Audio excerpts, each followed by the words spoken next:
All right, welcome back, everybody. So we want to start with a pasuk, up to psukim in Shmuel Beis, because that's really sets the framework for the Gemara. There's a story there with some ambiguities, and this is going to set the framework for the Gemara in Bava Kama Samach. Right, so if I'll give everybody, I sent a message, but I sent it late about getting a Shmuel Beis Perek Chav Gimel. Shmuel Beis Perek Chav Gimel. And we need to start around Pasuk Yud Dalet Tesvav. There's a story there of David fighting the Plishtim, and he's isolated. Okay, in Beit and the Plishtim are in Beit Lechem. David is isolated. Okay, and we're going to read that. We're going to read Pasuk Tetvav, and the next few psukim, and you'll see you'll see how the simple pshat, and that the Gemara makes some drushes on it, makes it ambiguous. All right, so I'm just holding until everybody finds it. Shmuel Beis Perek Chav Gimel Pasuk Tesvav.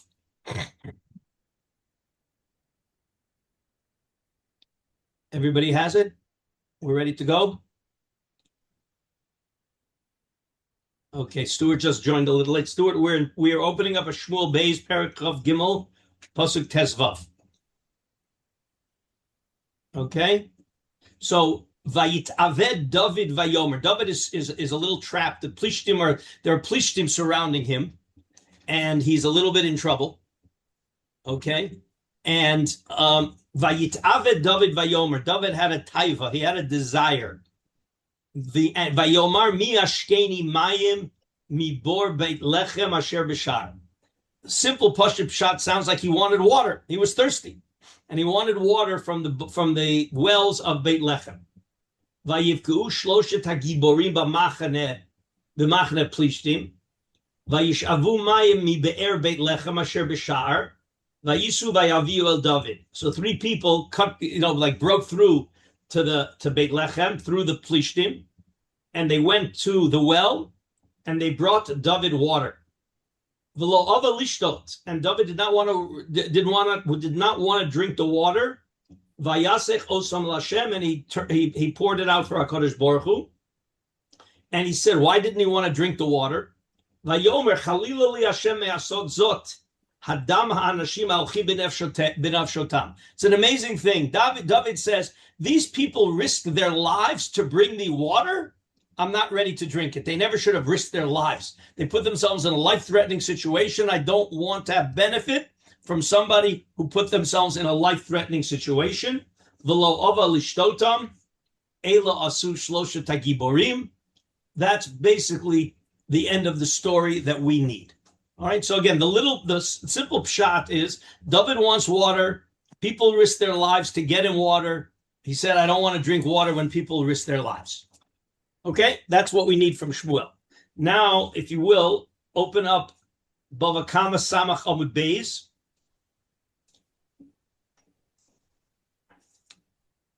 And we're going to pick up the Gemara. It's the 2, 4, 6th wide line. It's at the 2 dots. And it starts with the Pasuk Vayisaveh. Okay? Everybody see now, Bava Kama Samach Amud Beis. Vayisaveh David Vayomer mi yashikeni mayim mibor Beit Lechem asher b'sha'ar vayivkeu shloshet hagiborim b'machne plishtim vayishavu mayim mibor Beit Lechem asher b'sha'ar. Okay, so what was David asking? My kami boile. What did David want? So Rashi says. The Rashi is Asher B'Sha'ar.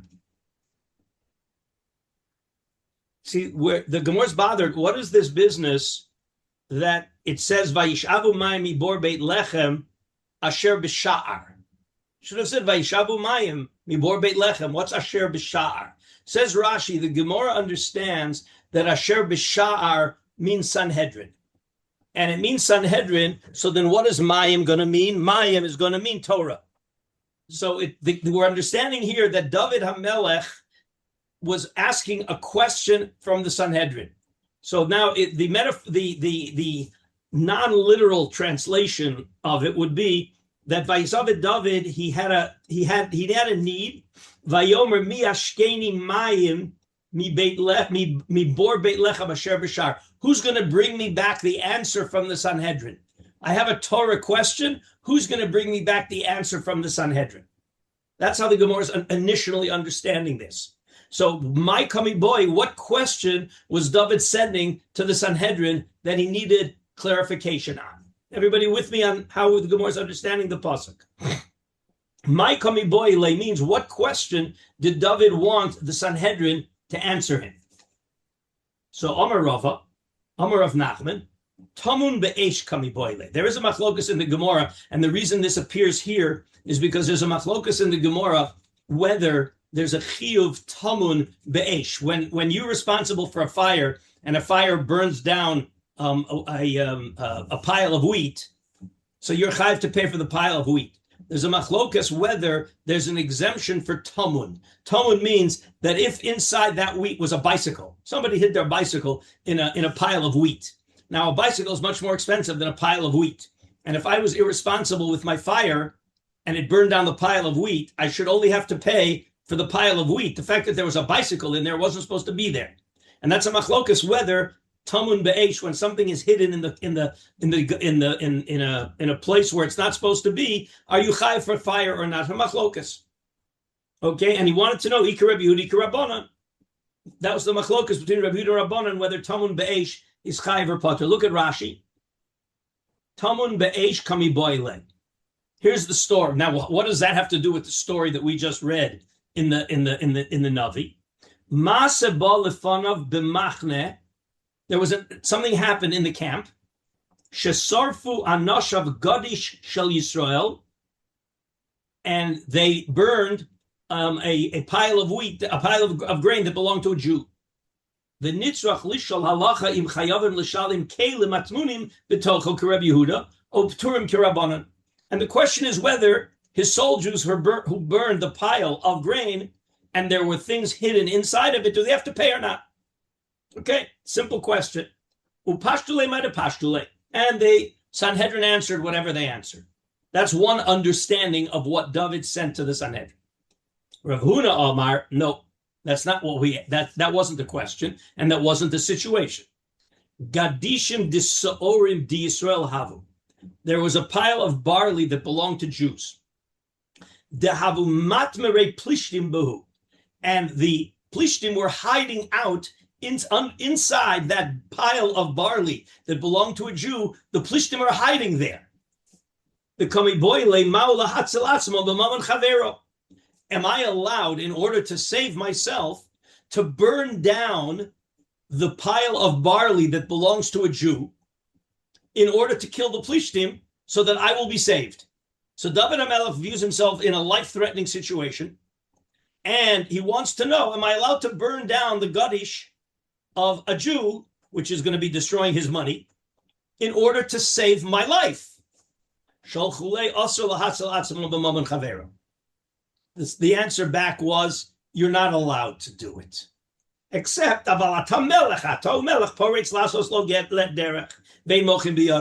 a king has a special dispensation, and even though normally a civilian is not allowed to do certain things, i.e., if you would be a civilian, you would not be allowed to burn down that gadish to kill the plishtim. You're a king can do whatever he wants. Okay? Says Rashi, Gadishim desorim havu. Across samach diksiv vatihi chelkas hasada malaya sorim. That's what they're looking at the psukim, and the psukim. Why do the psukim mention that there were piles of barley in the field? Who cares? So that's where the Chazal got the understanding is that his question to Sanhedrin. Everybody understands that he sent a question to Sanhedrin. Right? When it says b'sha'ar, when it says that David HaMelech wanted water. Okay, and mi shakeni mayim bor beit lechem asher b'sha'ar. When it says b'sha'ar, everybody understood that they're sending. This is going to the Sanhedrin. So there was a shaila, and the only question the Gemara has is, what was the shaila he asked? So one opinion is he asked, what's the din of tamun be'esh? This opinion says, is he allowed to burn down the gadish that belongs to a Jew in order to kill the plishtim who are hiding out to save himself? And the answer was no for the regular person, and we make a special dispensation for you. Says Rashi, Melech poretz geder, sada acherim, lasos lo derech, ulo chlusin shalom, shalom. Okay, so now, and then there's a third opinion. All right, there's a third opinion about what the story was. Okay, whether they're allowed to. Again, the third opinion, I'm not going to do it inside. I'll tell you outside. The third opinion is that they're. You know what? Let's see it inside. We will see it inside. That's the second opinion. The third opinion, Itema Rabba Bar Meri Amru Gadishim de Saorim de Israel Havu. There were piles of barley of Jews. The Gadishim de Adashim de Plishtim. And next to that were piles of lentils of the Plishtim. And Saorim are cheaper than Adashim. The Kamiboyle Mao Lito Gadishim Shel Saorim de Israel. He had hungry, his animals were hungry. And he wants to know, am I allowed to feed my animals with the Saorim of the Jew? And then Almanat L'Shalim Gadishim Shel Adashim de Plishtim. And what I'll do is I will replace the Saorim of the Jew with the Adashim of the Plishtim, which is worth even more. Am I allowed to do that? Shalchulei Chavol Yashiv Rasha Gezela Yishalim Afal Pisha Gezela Mishalim Rashahu. You're a Gazlan. The answer is you're a Gazlan. An important point. All right, you took a Saorim from a Jew without permission. You're a Gazlan. I took it with intent to pay back. So it's a Meforsha halach. I think we once saw it, that a Gazlan who steals, Almanat L'Shalim. Okay, I'm very hungry, and I see that you left a candy bar on the table. I'm very hungry. I'll take your candy bar and with the intention of replacing it in an hour. So I am a Gazlan, and I am a Russia. Okay, so that was the third understanding. Anyway, we don't want to get too sidetracked. Skip down to the second to the last line. So this is the final thing that we need. You realize already we touched on the subject that we are going to be dealing with, whether it's mutter or osur lahatzil atzmo b'mamon chavero. And the Gemara here says pretty clearly, quite an unequivocal statement, that David was told osur lahatzil atzmo b'mamon chavero. Okay, and the Gemara just go down a little further. So the Gemara says, Bishlam alaman de'amar lemikle hainu dichsi vayisyatzvu betoch hachelka vayatzila.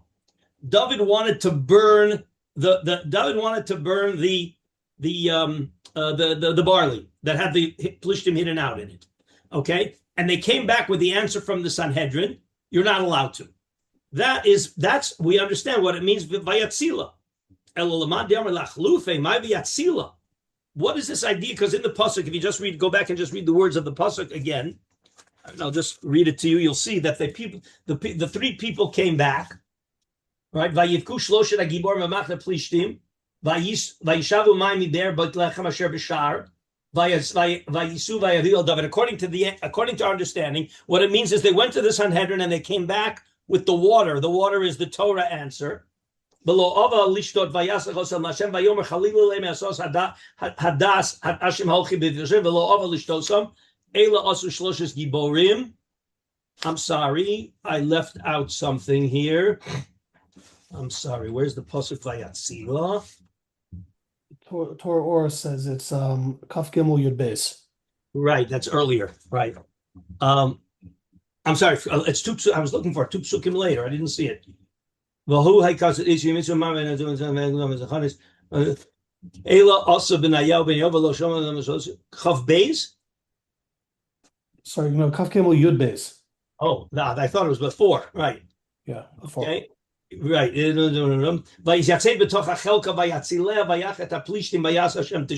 David saved the something. So I understand what he saved is that he wasn't allowed to burn down the Gadish. Says Rashi. Here's the key Rashi. Vayatzila shelo yisrafuha, not to burn it down. Why not to burn it down? Osur lahasil Atzmo Bmamon Chavero.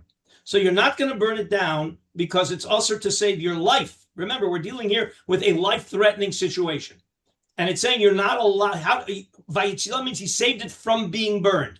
So was it burned? It wasn't burned. Why wasn't it burned? Says Rashi, why wasn't it burned? He wasn't allowed to do it. Because you're not allowed to. The Bmamon Chavero. Now we're in a life-threatening situation. And according to Rashi, at least that's how it appears here. According to Rashi, when it says Asr lahatzil atzmo b'mamon chavero or muter lahatzil atzmo b'mamon chavero, the question is about whether you're allowed to do it or not. And according to this, it says you're not allowed to save yourself by destroying somebody else's money, even in a life-threatening situation. Says Tosfos. Second to the last Tosfos, on Samach Amud Beis, Ma'u lahatzil atzmo b'mamon chavero. Iboile ichayev l'shalem kishehitzil atzmo mipnei pikuach nefesh. So Tosfos understands the question isn't whether you're allowed to or not. Why? Very simple. We're going to see in the Rosh. Pikuach nefesh.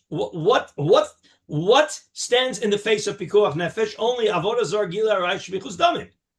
This is gezel. But since when does gezel stand in the face of pikuach nefesh? Says Tosfos, and therefore the question chayev muter lahatzil or osur lahatzil does not mean am I allowed to save myself by destroying my friend's money or not? But it means if I do it, do I have to pay? That's osur lahatzil, or I don't even have to pay. Since it was pikuach nefesh, I was allowed to save myself with my friend's money, and I don't have to pay. Which one bothers you? How many of these things bother you so far? Well, the Pshat in Rashi bothers me because it flies in the face of everything you know about Pikuach Nefesh. And on the other hand, the Tosfos is very nice because it sits with our understanding of Pikuach Nefesh. But on the other hand, it's not, it doesn't fit the word so nicely. There's another problem with Tosfos. How could there ever be an idea that I'm allowed to save myself with my friend's money and not pay for it? Yeah, that's also a bit of a havamina, yeah. Since when did my friend's money become hefker? Okay, so we're going to deal with all of those questions. Just keep in mind that we've got, on the surface, we seem to have a machlokas Rashi Tosfos, whether it's us or even in the face of pikuach nefesh, which is, Pinchas said, wow, that's pretty extreme. And the other question is, how could if we're saying, of course you're allowed to, it's pikuach nefesh. But it's pikuach nefesh. Yeah, but what happened to the monetary responsibility to my friend? Okay, so keep all of those questions in mind. Okay, we're going to see all of those. Hold your Gemara Bava Kama because we're going to go to the Rosh. But before we go to the Rosh, I just want to show you the Gemara in Yuma, where it seems that Rashi contradicts himself. You'll probably like Rashi better in the way he learns Pshat in the Gemara in Yuma. So the Gemara in Yuma is discussing all of the situations of pikuach nefesh when you're allowed to eat on Yom Kippur. What are the situations that allow you to eat on Yom Kippur? And we want to open up Yuma Pei Gimel Amud Beis. We're just going to see a couple of lines, but there's a Rashi there that we need to see. Okay? So the Gemara that we want, it's in the wide lines. It's 2, 4, 6 lines from the wide, 6th wide line. Rabbi Yehuda, Rabbi Yossi Avi Ka'azli Be'urcha. Okay, does everybody see where I am? Pei Gimel Amud Beis, 6th wide line. Rabbi Yehuda, Rabbi Yossi Avi Ka'azli Be'urcha, Achze Bulmus. Bulmus is one of those life-threatening illnesses. Okay, he contracted Bulmus. Le Rabbi Yehuda, I'm sorry, Achze Bulmus Le Rabbi Yehuda.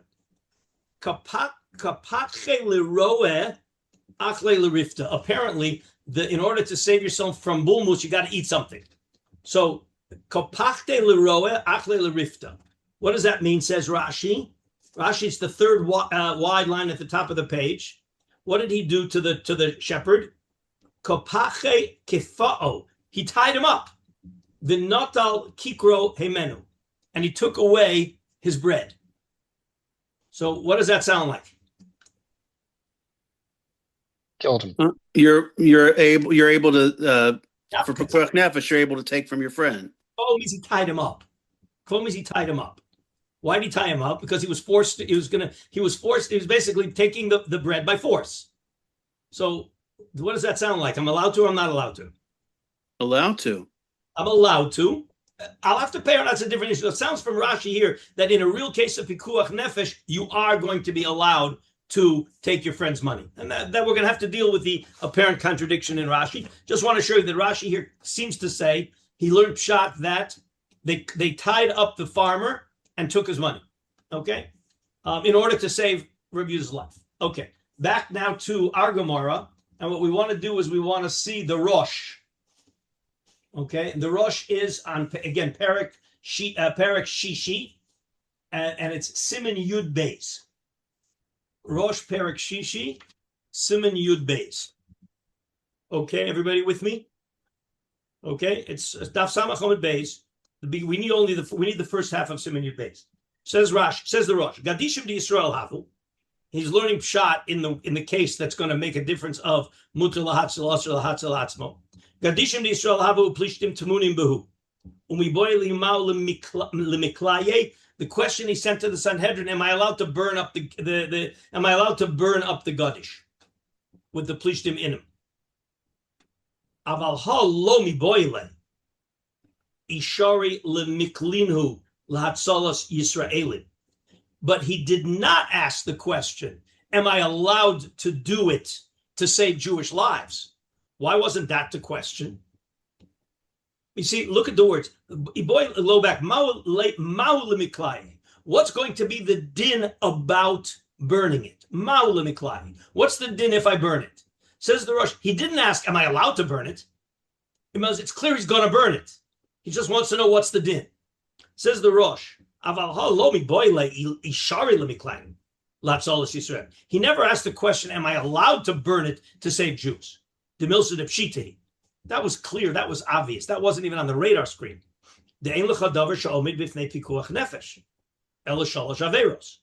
So it's clear that he knew he was allowed to do it. So what was he asking? So then in that case, what was he asking? Here is the question that he asked. What's the din if I burn it with no intention to pay? Is that okay? Meaning, can I burn it without having to pay?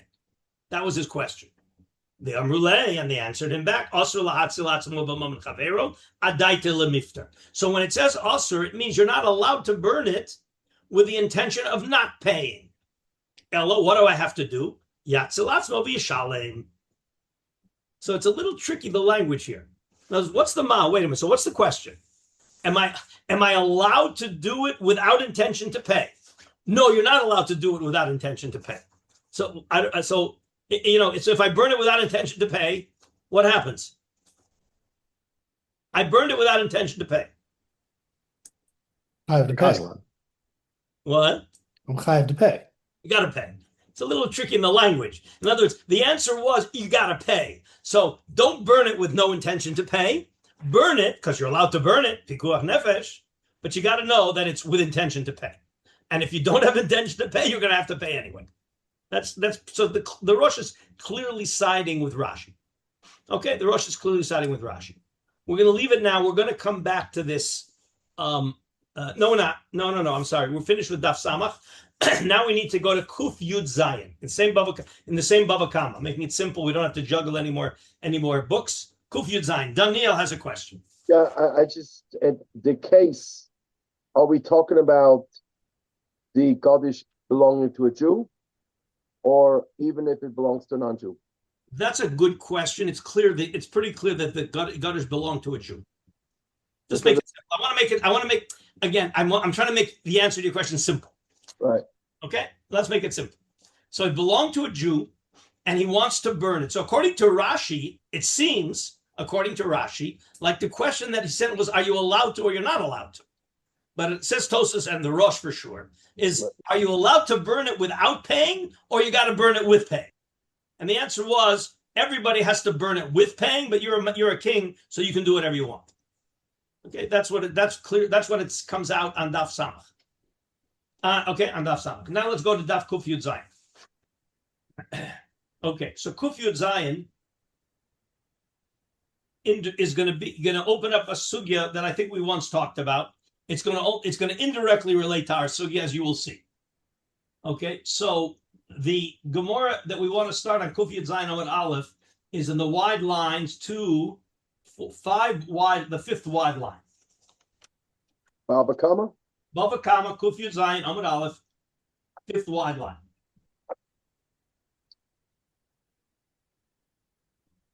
Everybody got it? Okay.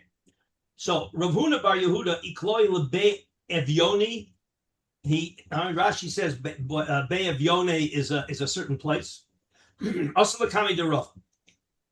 He happened to be in Be Evyone. He went to visit Rava, and Omar Le, he says to Rava, "Klum ma'isa bali yodcha." Give me an interesting case. A lot of times when I meet lawyers, or even some of you guys, businessmen, give me an interesting case that you're dealing with. Give me one of your interesting cases. Okay. So he said, Amar Le, here's my case. Here's an interesting case. Yisrael, this is a real case, he says. Yisrael Shansuhu Ovdei Kochavim. He was attacked. He was terrorized. He was, I don't know what other word to use. Ansu, they basically forced him. They mugged him. But again, it was in a life-threatening situation, meaning you're going to do what we tell you, or we're going to kill you. The Bmamon Chavero. All right, and he showed money that belonged to his friend. Okay, Boli Yodi, and that happened. So they basically, what do they attack him for? We want money. Right? They come to you. They break into your house. They hold a gun at your head and they say, "Give us money." And what he does is he takes them he takes them to the back of the house, and he has a horse of his friend in the barn.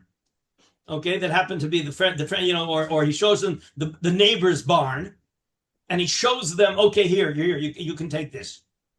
Okay, and they took it. And now we want to know, does he have to pay for it or not? Okay, and I made him pay. So again, the case is that he was mugged for money, and instead of giving his money, he showed them his neighbor's money, and that satisfied them, and they went away. So says Rava, and I made him pay. I made him pay. Omar Le, ahadar uv de lamare. Guess what? You better give back the money to the guy. Meaning you inappropriately made him chayiv. The Tanya, I have a brisa. Here's a brisa. Yisrael shansuhu of de kochavim. Okay, a Jew was attacked by goyim for money. The Bmamon Chavero, and he showed the money of his friend, Patur. The notal v'nosan biyad chayev. But if when they attacked it, he picked up his friend's money and gave it to them, then he's going to be chayev. So if he showed it to them, he didn't do anything active. The worst thing that he did was grama. So therefore he's Patur.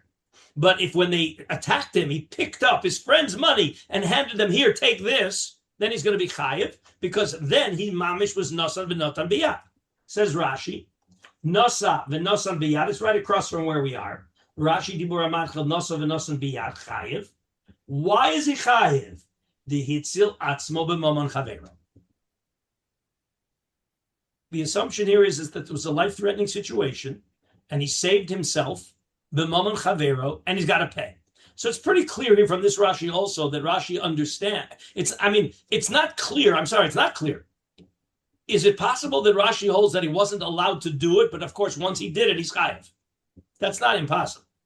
The reason why he has to pay is because he saved himself with his friend's money, and therefore he has to pay. Okay? Yeah. Amar Rabba. Now Rabba is going to say, "Im hera me atzmo kinosa v'nosan biyad dami." What is hera biatzmo? Says Rashi, below onus, meaning he wants to do the goy a favor.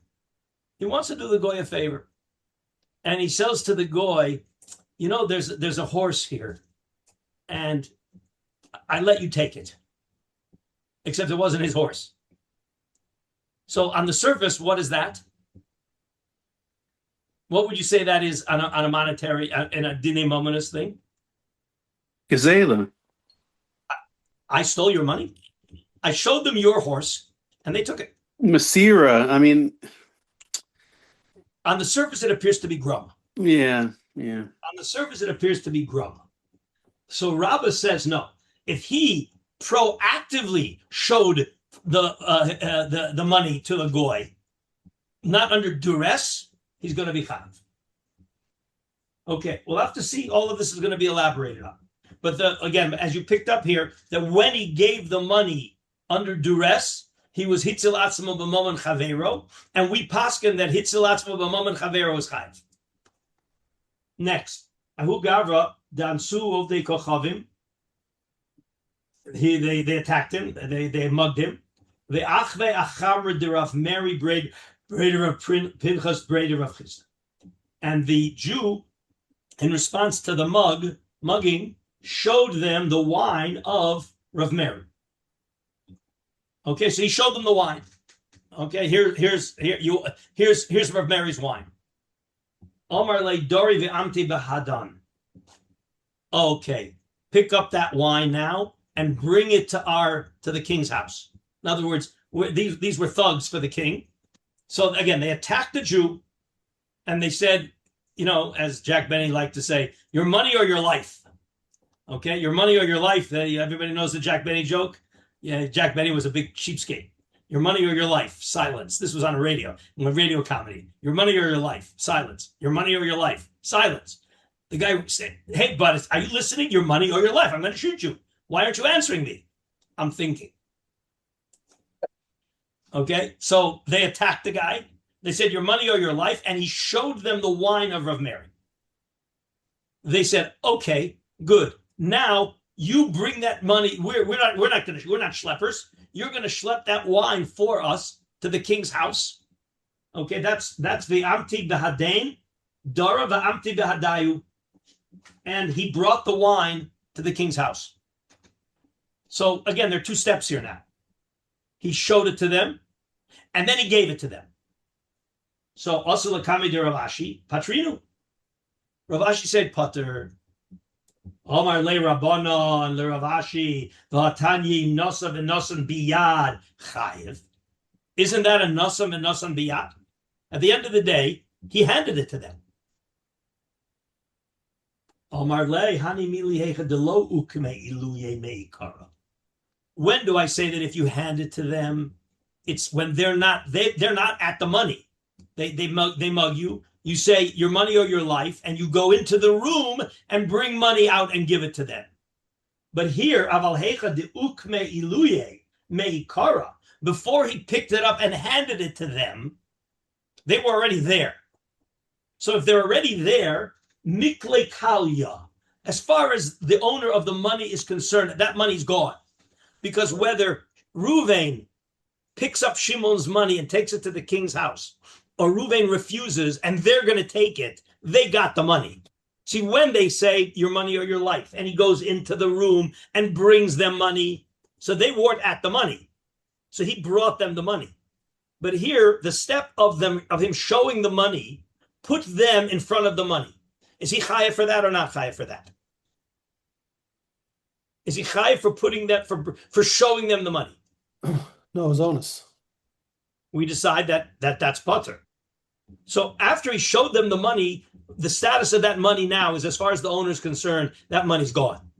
So then when Reuven picks up the money, he's picking up money that was already destroyed, so to speak. Mikla Kalya, meaning the fact that the Goyim had access to it.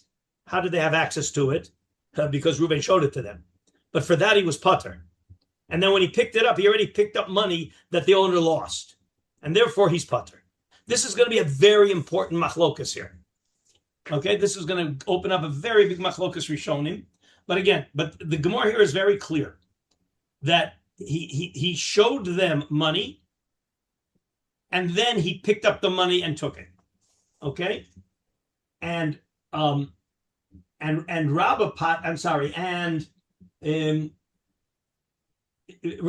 patered him. And the Rabbanan questioned that. And they said, how could you pater him? It was Nasam and Nasam Biyad. And Rav Ashi's response was that we only have a problem of Nasam and Nasam Biyad when the money wasn't in front of the Goy. And he brought it to the Goy. But if the money was in front of the Goy, and then he took it and gave it to the Goy, that's already not called Nasam and Nasam Biyad. Okay?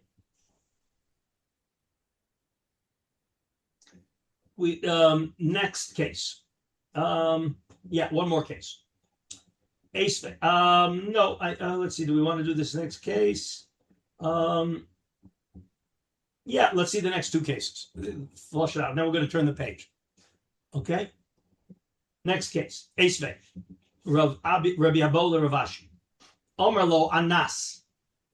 The gangster. Hoshit li Bekia Amir ze o eshkol anovim ze. Please give me this pile of wool or this pile of grapes. The Hoshit lo, and the Jew did it. He responded by giving it to him. Chayev. So what do you see? Wait. So was the goy there already or not? What does it sound like? Yeah. Was the merchandise in front of the goy? Yes. Because the goy pointed to this and says, "Give me this pile of grapes." So l'chayra, that's exactly the same case as he showed it to them, and then he picked it up and gave it to them, right? So it's an attack on Rav Ashi's response. That's an esvei. So why is he chayiv according to Rav Ashi? So Rav Ashi has a problem. Everybody understand that this case seems to contradict Rav Ashi. Why? Because they said specific money. They wanted specific money, a specific object. So they wanting a specific object, the Gemara is comparing that to when the Jew showed them a specific object and then told them to take it. Answers Rav Ashi, betray Avri Nahara. Well, it's not so simple, says Rav Ashi, because, let's see, I think Rashi elaborates. We skipped a couple of important Rashis, but let's go just to see this now. Chayev, do the Rashi Chayev right across from where we are.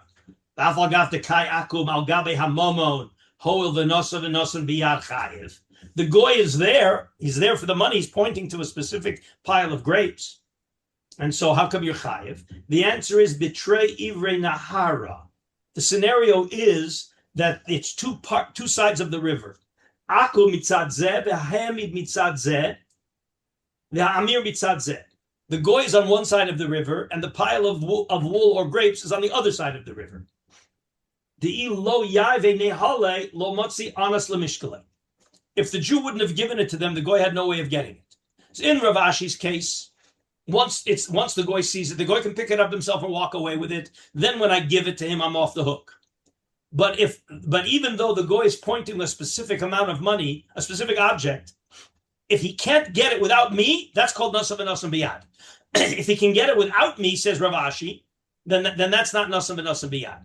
So Rav Ashi is claiming that the scenario here was that the goy couldn't get it without the Jew. That's why the Jew is chayav.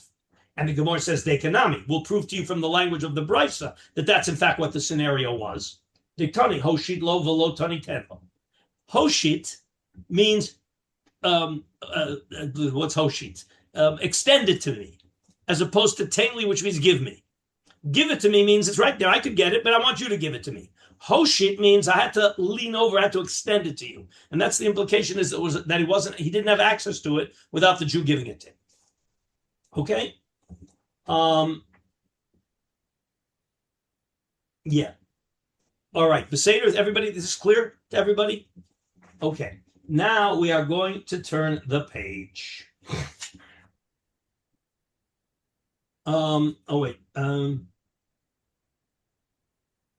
No, we don't need any more. We'll stop there. Okay.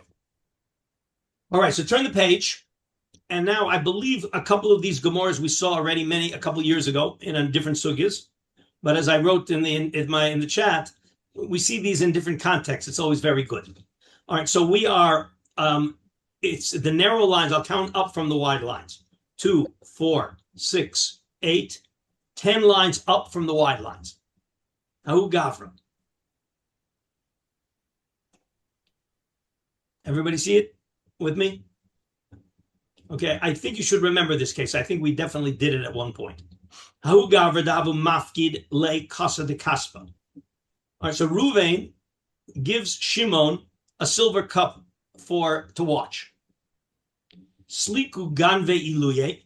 Ganovim come to Shimon's house, and Shakla. All right. Shakla Yavalahu. The Ganavim basically did a robbery on Shimon and said, "Give us your money," and Shimon gave him the silver cup.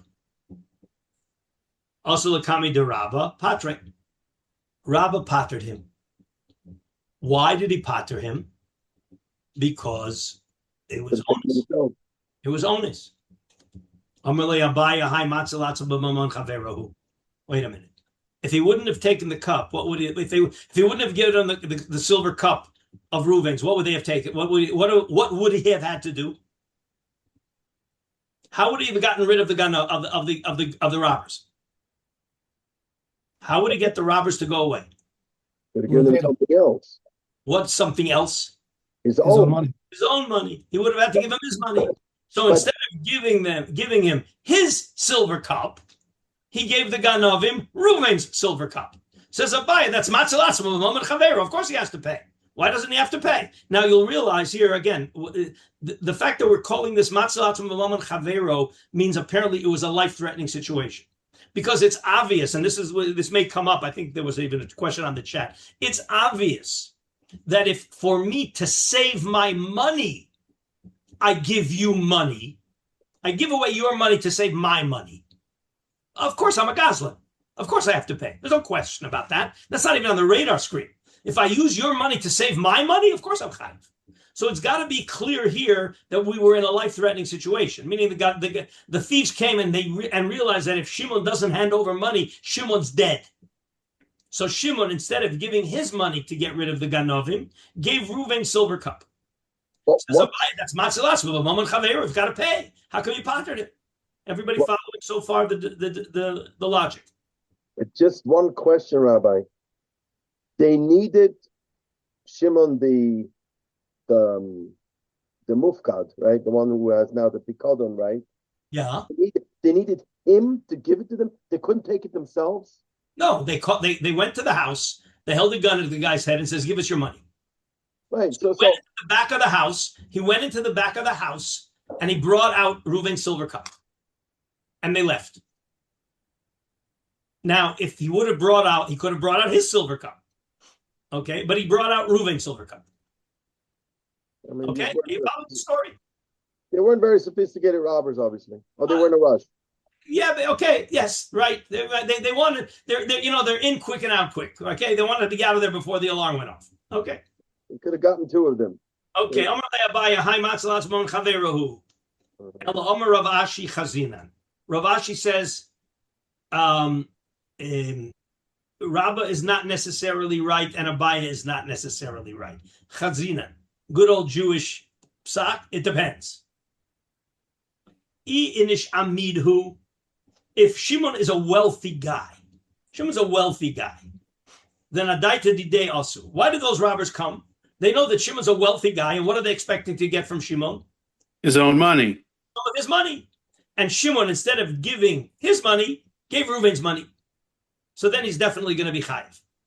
But if Shimon is a very poor guy, he had the silver cup because Reuven gave it to him as a pikadon. Then adaita de kaspa asu. If they did a robbery on a poor guy's house who had the silver cup, they knew what they're coming for. They're coming for that silver cup because they certainly didn't come to rob Shimon, who has no other assets. Okay, and therefore they knew they're after the cup, and therefore they were after the cup. And when Shimon gave him the cup, that's not called Matzil Atzmo Bmamon Chavero. But let's see Rashi. There's Rashi.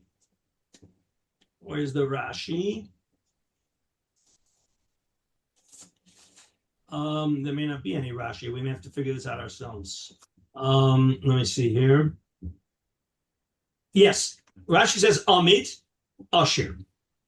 No, okay, nothing else. So we have to fill in the blanks. In other words, if the guy, let me just explain and then I'll take the questions. So if this guy's a poor guy, why did they come? Who did they say? I think it was Willie Smith. Even though they attribute it to Bob Barker, but it was Willie Smith said, "Why do you rob banks?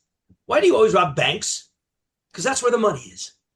Okay, so if they go and attack a guy who has no money, that doesn't make any sense.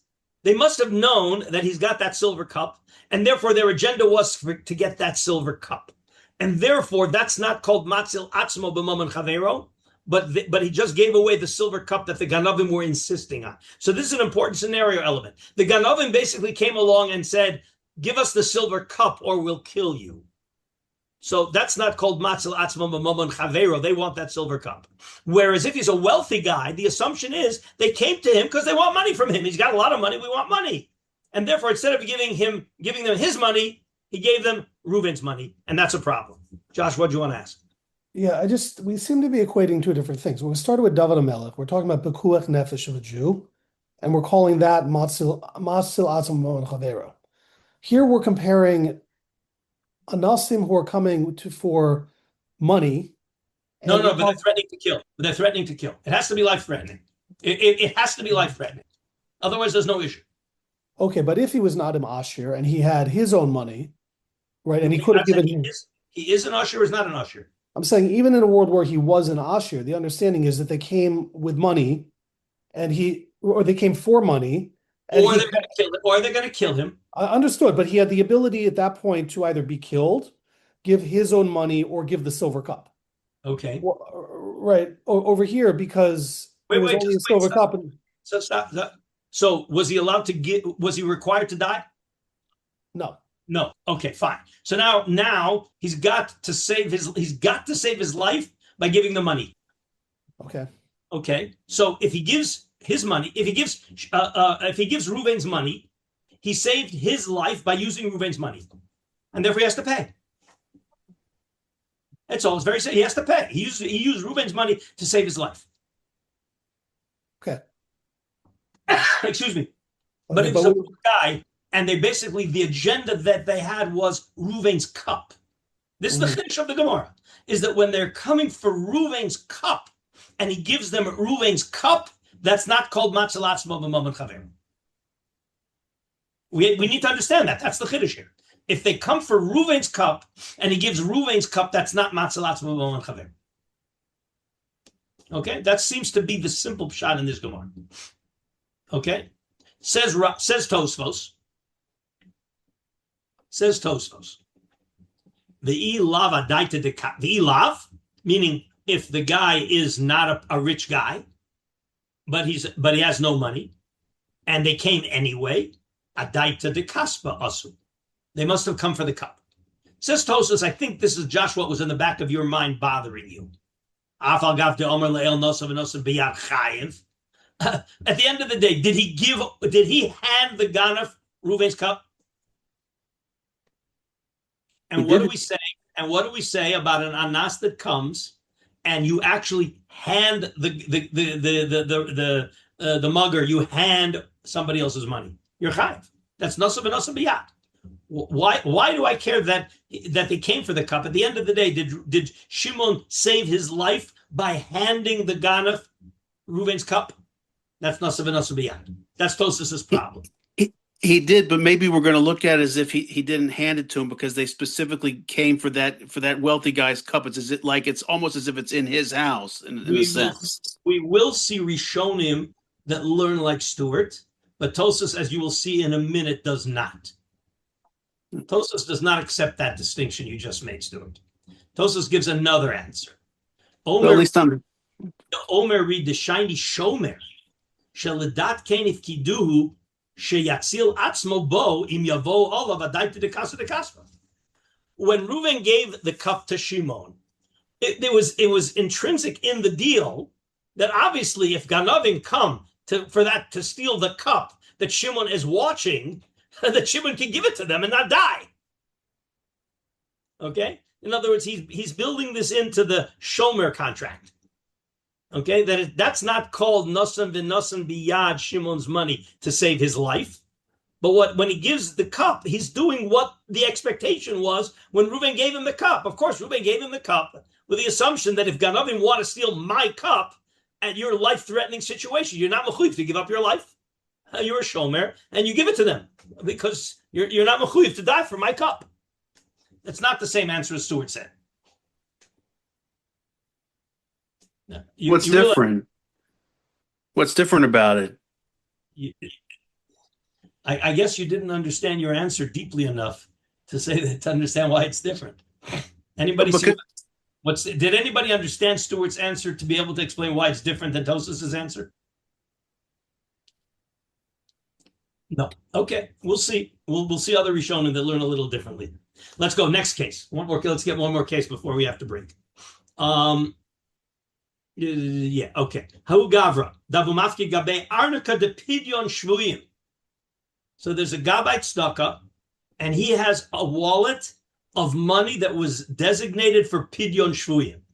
Now, pidyon shvuyim is serious stuff. You're not allowed to use the pidyon shvuyim money. When you have stamped tzedakah money, you can go do it for lots of things. Pidyon shvuyim is designated for pidyon shvuyim. Solagan ve'iloye shakla yavi nehalayu. The Ganavim came, they held him up, they said, your money or your life, and he handed over the wallet of Pidyon Shvuyim money. Also, Lakame de Rabba, Patre. Rabba, consistent with what he said earlier, said, you're Potter. Okay, it's right, it's Potter, because Amar Le'abaya, Matzil Atzmo Bmamon Chavero. I don't understand why you pottered him. He saved himself by using somebody else's money. So why is he Potter? Everybody see the problem. Yeah, this is Rabba consistent and Abaya consistent. You've got to explain to me why this isn't a case of Matzil Atzmo Bmamon Chavero and he should be chayav. He was allowed to do it, no question about it, but he should have to pay. Omar lei ein lecha pidyon shvuyim gadol mizeh. Wait, what was the purpose of the money? The purpose of the money was for pidyon shvuyim. This guy, they're holding a gun at his head. They're going to kill him. So he's basically like a shavui, and he's using pidyon shvuyim money to save himself. Okay, let's see Rashi. No Rashi. Okay, so we're going to have a lot of Rishonim on this. Everybody, I'm sorry, Tosfos. Wait, first we Tosfos. Take all the questions after. Ein lecha pidyon shvuyim gadol mizeh. Avagav demash medahave amid. Wait, was he a rich guy or not a rich guy? Says Tosfos, he must have been a rich guy too, because we didn't make a distinction between a rich guy and a poor guy, which means the din would be the same even if he was a rich guy. So says Tosfos, so if he's a rich guy, then that's mamish Matzil Atzmo Bmamon Chavero. Midlo maflig, kida maflig le'el. The fact that we didn't make any distinction between the gabbai tzedakah being a rich guy or a poor guy means it doesn't matter. If it doesn't matter, it means even if he's a rich guy. Says Tosfos, if he's a rich guy, why is he allowed to do that? Tosfos